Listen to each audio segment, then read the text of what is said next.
खेसारी लाल यादव धमाकेदार अंदाज में वापसी कर चुके हैं। जी हाँ, बता दें खेसारी लाल यादव का इस साल का पहला देवी गीत आ रहा है। जी हाँ, बता दें गाने का नाम है फूल अड़हुल। जी हाँ, बता दें Khesari Lal Yadav global music junction से एग्रीमेंट विवाद से फंसे हुए थे। उसके बाद खेसारी लाल यादव का गाना आना बंद हो गया था, लेकिन खेसारी लाल यादव का लग रहा था इस साल कोई भी देवी गीत नहीं आएगा, लेकिन खेसारी लाल यादव ने ज़बरदस्त अंदाज में वापसी कर दी है। जी हाँ, बता दें खेसारी लाल यादव का कल 11 अक्टूबर को गाना देखने को मिलेगा। जी हाँ, बता दें खेसारी लाल यादव और खुशी कक्कड़ ने गाने को गाया है। गाने का नाम है फूल अड़हुल और इस गाने को लिखा है अखिलेश कश्यप के साथ मन्नू ने गाने को लिखा है और इसमें म्यूजिक दिया है वी.आर. वर्मा ने। जी हाँ, बता दें टिम ट्यून्स म्यूजिक पर आ रहा है खेसारी लाल यादव का यह गाना। जी हाँ, बता दें कल आ रहा है, यानी कि 11 अक्टूबर को खेसारी लाल यादव का यह गाना रिलीज होने वाला, जो कि धमाकेदार गाना होने वाला है और इस साल का हो सकता है सबसे बड़ा देवी गीत हो, क्योंकि भोजपुरी में खेसारी लाल यादव के आगे कोई टिकने वाला नहीं है। अभी तक खेसारी लाल यादव किसी भी टाइप के कोई भी गाने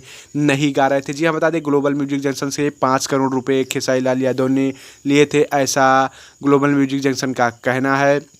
इसके बाद से कोर्ट ने आदेश दिया था कि खेसारी लाल यादव 30 सितंबर 2025 तक किसी और को अपना गाना नहीं बेच सकते हैं, केवल Khesari Lal Yadav global music junction को ही अपना गाना देंगे। इसके बाद से खेसारी लाल यादव का गाना आना बंद हो गया था, लेकिन खेसारी लाल यादव का एक गाना आया था बिहार में होई, जो कि उनके चैनल से आया था खेसारी म्यूजिक वर्ल्ड। उसके बाद खेसारी लाल यादव का कोई भी गाना नहीं आया, लेकिन खेसारी लाल यादव ने ज़बरदस्त वापसी कर दी है। गाने का नाम है फूल अड़हुल।